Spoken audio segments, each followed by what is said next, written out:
The night Daniel Carter met the woman in the rain, he was already carrying more pain than most people could see. His old pickup shook as it stopped at a red light, the windshield wipers moving back and forth like they were tired too. In the back seat, his 7-year-old daughter Lily was asleep with her head against her little brother's shoulder. Ben, who was 4, was fighting sleep, holding a broken toy car in one hand and coughing softly into his jacket sleeve. Daniel looked at them in the mirror and felt the same ache he felt every night. He was trying. That was the truth. Trying to be both mother and father since his wife Emma had died 2 years earlier after a sudden illness, trying to pay rent on time, trying to keep Lily smiling even when she missed her mother so much that she stopped talking at dinner some nights, trying to keep Ben warm, fed, and healthy, trying not to fall apart.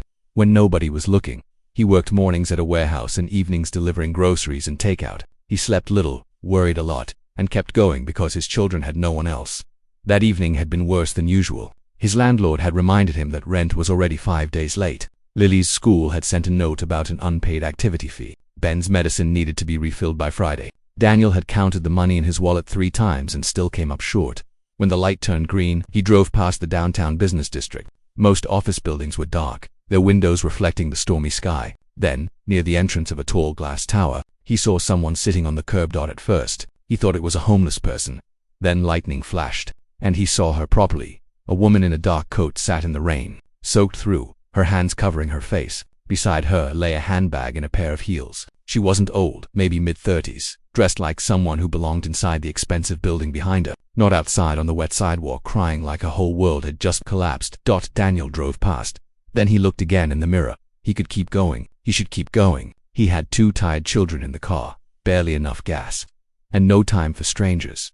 But something in the way she sat there alone, broken, trying not to be seen, hit him hard. He pulled over. Daddy. Lily's sleepy voice came from the back. Why'd we stop?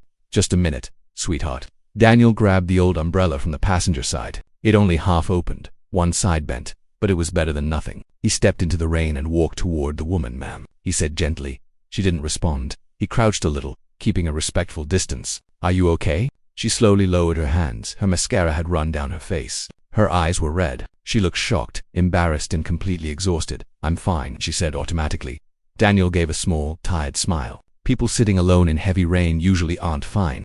For the first time, she looked at him properly. Maybe she noticed his worn jacket. Maybe she noticed that he wasn't trying to impress her or get anything from her. Maybe it was just that he sounded honest. I don't need help, she whispered, though her voice trembled. That's okay, Daniel said. You don't have to, but at least take the umbrella.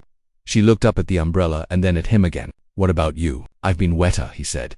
That almost made her laugh, but it came out as a broken breath instead. A little face appeared in the truck window. Lily, now awake, pressed her hand to the glass. Daddy, she called softly. She'll get sick. The woman glanced at the truck, surprised. My kids, Daniel said. We were on our way home. We stopped, with your children in the car. Daniel shrugged. Couldn't leave you here. For a second, the woman looked like she might cry again. Then Ben's small voice rose from the back seat. Loud and clear, Daddy. Ask her if she wants crackers. Daniel closed his eyes for a second and smiled despite himself. Sorry, he likes feeding people. The woman actually laughed this time, just a little. Daniel pointed toward the truck. Listen, I'm not asking questions, but it's too cold to stay out here. I can call someone for you, or if you want, I can drop you somewhere nearby. My daughter also takes her job as chief warrior very seriously. Lily nodded seriously from the truck window. The woman wiped her face. I don't even know where to go right now. Daniel hesitated, then said, There's a small diner 2 streets from here. Warm, safe, open, late. We were going to grab soup anyway. You can sit there until you decide. She stared at him as if kindness was the last thing she expected to find that night. After a long pause, she nodded. Okay. Daniel picked up her shoes and handbag, and together they walked to the truck. Lily immediately moved her backpack to make space. Ben held out a crushed packet of crackers like an offering. The woman took it with shaky hands. Thank you. My name's Ben, he said proudly. I'm Lily, said his sister. The woman looked at Daniel. I'm Daniel. She swallowed. Claire. Nobody in that truck knew yet that Claire Bennett was the CEO of one of the city's biggest wellness companies right then. She was simply a woman whose heart had cracked open in the rain. And Daniel, a man with almost nothing, gave her the one thing she needed most, a little human kindness. The diner was warm, bright, and nearly empty. Rain tapped against the windows while an old coffee machine hissed behind the counter. Daniel ordered 1 bowl of chicken soup, then quietly asked for 2 extra empty cups so the kids could share. He counted his money before ordering Claire a cup of tea. She noticed you didn't have to buy me anything, she said softly. It's just tea. Yes, she replied, looking at him carefully. but I think it matters more when it comes from someone who has to count first. Daniel didn't know what to say to that, so he focused on helping Ben with his spoon. For a few minutes nobody talked much. Lily dipped crackers into soup. Ben made engine noises with his toy car. Claire wrapped her hands around the cup of tea as if trying to steady herself. Finally she spoke. I had a very bad day. Daniel gave a small nod. I guessed. She let out a weak smile. I had a board meeting tonight. I found out someone I trusted has been lying to me for months. Someone close to me in the company. Money was hidden. Reports were changed. Decisions were made behind my back. She paused. And today was also my father's birthday. Daniel listened quietly. He built the company. Claire continued. After he died, everyone said I was strong enough to continue. Maybe I believed them. But tonight, I just felt tired. Tired of pretending I could carry everything. Daniel looked down at his soup. I understand that part. Claire glanced at his children. Their mother. He nodded once. 2 years ago.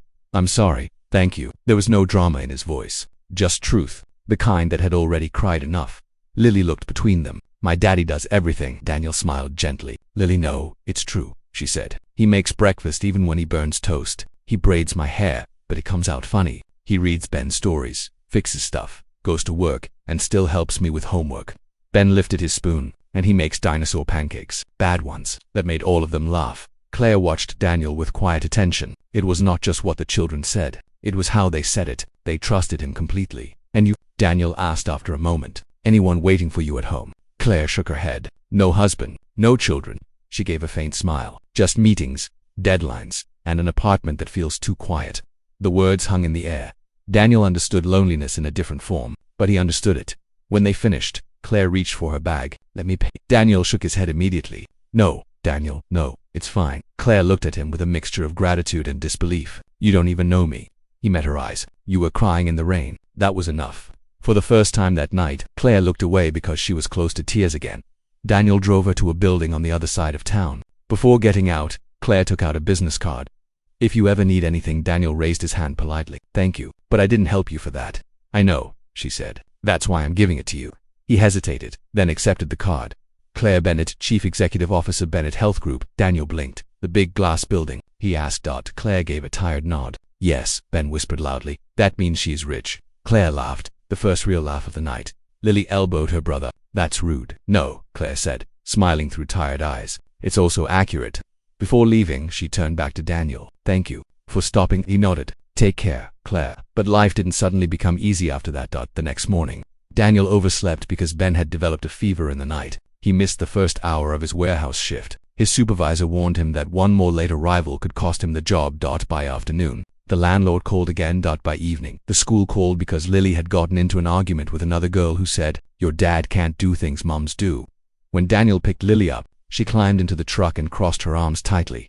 I hate school, she muttered. What happened? She said Mom left us because she didn't love us. Daniel froze.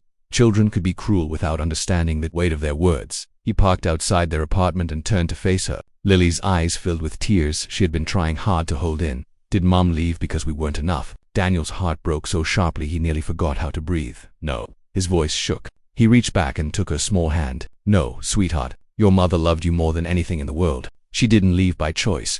Lily finally cried. Daniel pulled her into his arms across the seat while Ben, still weak and sleepy, leaned against his sister. That night, after the children fell asleep, Daniel sat alone at the kitchen table with unpaid bills spread in front of him. The rent notice, the medicine receipt, the school reminder. Then the phone rang. It was the warehouse manager. We're cutting staff, the man said bluntly. I'm sorry, Daniel, today was your last day. Daniel sat very still after the call ended. No anger, no shouting, just silence. Then he looked at the room around him, the tiny apartment, the peeling paint, the children's drawings taped to the fridge, and put both hands over his face. For the first time in months, he let himself cry. Not loudly, not dramatically, just the quiet cry of a tired father who had done everything he could, and still watched life take more from him. The next morning was even harder. He had only enough money left for 3 days of groceries. At noon, Lily's school called again. This time Ben had gotten worse while at the neighbor's place, and Daniel needed to take him to urgent care. At the clinic, Daniel sat with Ben in his lap and Lily beside him, trying not to panic over the cost. Ben's chest sounded tight. The doctor said it was a bad infection, but treatable. Then the receptionist handed Daniel the bill estimate. Daniel stared at it. He had nowhere near enough. His fingers tightened around the paper. Lily looked up at him. Daddy. He swallowed hard, feeling something close to helplessness rise in his throat. I'm here, he whispered, though he no longer knew how he was going to fix this. And in that moment, sitting in a clinic chair, with one sick child in his arms and another looking to him for safety, Daniel felt the full weight of being the only parent left. It was the most painful moment of all, because love was there, but money, WASN single quotes too, and sometimes love alone felt unbearably small. Mr. Carter. Daniel looked up. A woman in a navy coat stood near the clinic reception desk for a second. He didn't recognize her because her hair was tied back, and she looked calm, polished, and completely different from the broken woman in the rain. Then he realized. Claire. She walked over quickly, concern filling her face. I thought that was you. I came here for a meeting with the clinic director. What happened? Daniel stood up, embarrassed. Ben's sick. It's fine. We're managing. Claire's eyes moved to Ben, then to Lily, then to the estimate paper still clutched in Daniel's hand. She understood immediately without a word. She turned to the receptionist, spoke quietly, and handed over her card. Daniel's face changed. No, Claire turned back. It's okay. No, he said more firmly. I can't let you do that. Claire stepped closer, lowering her voice. Daniel, that night you helped me when you had every reason to drive away. You didn't ask who I was. You didn't ask what I could give you. Let me help your son. He looked torn. Pride and need were fighting inside him. Lily touched his sleeve. Daddy. Claire spoke again, gently this time. This is not charity. This is one human being standing beside another. Daniel looked at Ben, flushed and weak in his arms. Then he closed his eyes for one moment and nodded. Thank you.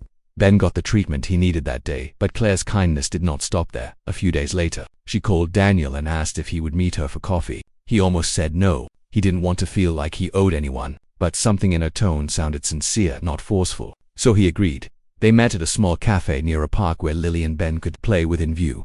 Claire didn't offer him money. She offered him respect. I looked you up, she said. Not in a bad way. I just wanted to know more. I found your old resume online. You studied logistics and operations before life pulled you in other directions. Daniel looked surprised. That was years ago. You still have those skills, Claire said. And from what I've seen, you're responsible. Under pressure, and honest. I need someone trustworthy at Bennett Health Group, not because I feel sorry for you, because I think you'd be good.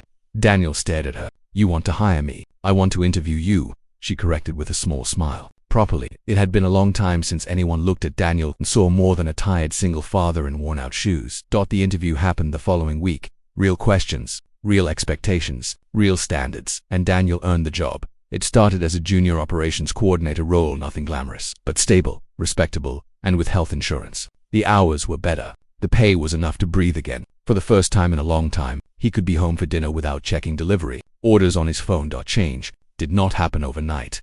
Healing never does. Lily still had nights when she missed her mother so much she cried into her pillow. Ben still asked questions like, would Mom like my drawing? Daniel still stood in grocery store aisles, calculating totals in his head out of habit. And Claire still carried her own scars. She was still rebuilding trust inside her company, still learning that strength did not mean carrying pain alone, still adjusting to a life that had room for quiet, for friendship, and eventually for something deeper. Because over time, Daniel and Claire grew close. Not through dramatic speeches. Not through fairy tale moments, but slowly. Joined them for dinner sometimes and learned to laugh. When Ben spilled juice. Daniel helped her see that success meant little if you had nobody to share life with. Lily began asking Claire to check her school essays. Ben started calling her Miss Claire in a voice full of affection. One Saturday months later, they all went to the park together after Daniel's first full month in his new job. The sun was warm. Lily ran toward the swings. Ben chased pigeons with wild little legs. Claire sat on a bench beside Daniel, watching them. You know, she said quietly, that night in the rain, I thought my life was falling apart. Daniel looked at her and smiled faintly. Maybe it was rearranging. She smiled back. You always say things like that, only when I'm trying to sound wiser than I am.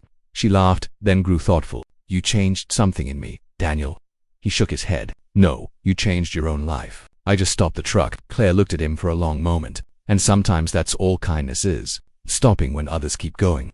Daniel felt that in his chest because it was true. The greatest turning points in life do not always begin with money, power, or grand plans. Sometimes they begin with a tired man, an old umbrella, and a decision not to ignore someone else's pain. A year later, Daniel stood in a small but brighter home, helping Lily pin up one of her drawings on the wall while Ben laughed on the floor with his toy cars. From the kitchen, Claire called, "Dinner's ready." Daniel turned and looked at the life before him. It was not perfect. It still carried loss. It still held memories of hard days. But it was warm, honest, stable, full of care. And after everything, that felt like a miracle. He thought of Emma with love, not just sorrow. He thought of the rain-soaked night, That could have passed like any other dot, and he understood something clearly at last. Kindness had not erased pain, but it had opened a door, and through that door came hope, dignity, healing, and love. That was enough to change a life, maybe even several lives.